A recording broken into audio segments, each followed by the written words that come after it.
Есеи за македонската диалектологија станале полог и неговото бугарско население. Книгата направена пред 95 години, кој е еден од најголемите докази на бугарските академци за оспорување на македонскиот јазик, денеска е оспорена во изданието на историчарите Бранислав Светозаревиќ и Драган Јаќовски. Светозаревиќ вели во неа се открива како се креирала пропагандата на бугарската политика да се оспори јазикот преку автентичните писма пред еден век, кои ги разменувале председателот на Бугарската академија и ректор на Софискиот универзитет Љубомир Милетиќ и еден од најголемите слависти на 20 век Афанасиј Селишчев.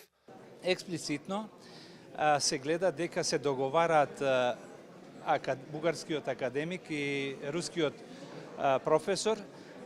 Неговата книга, која претходно била под наслов Есеи за македонската диалектологија том 2, да се преименува во полог и неговото бугарско население.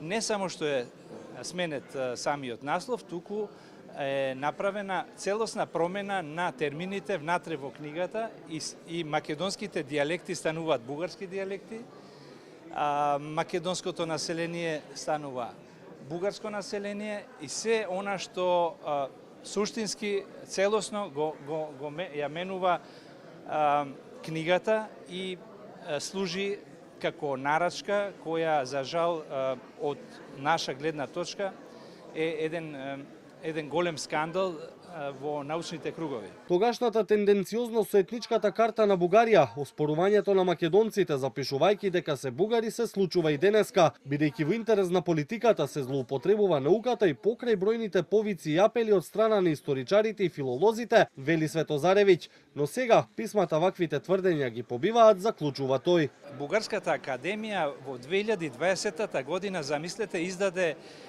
брошура за да ја поддржи бугарската политика кон Македонија. Во брошурата гласи за официјалниот јазик на Република Северна Македонија. Во неа тие наведуваат некакви докази за тоа дека македонскиот јазик е всушност дијалект на бугарскиот. И еден од најголемите докази ја прикажуваат оваа книга од пред 95 години, дека еве еден голем светски гигант во славистиката кажал дека во Полог, во северозападна Македонија се зборува на бугарски јазик, а всушност се работи за една груба мистификација. Светозаревиќ вели, недоследностите во книгата ги открил пред речиси 2 децении, но недостасувале доказите. До овие писма во минатото било тешко да се дојде, но сега вели, благодарејќи на дигитализацијата на светските архиви, успеале да ги лоцираат приближно писмата со коавторот Драган Јаќовски и конечно да дојдат до нив во една од руските архиви.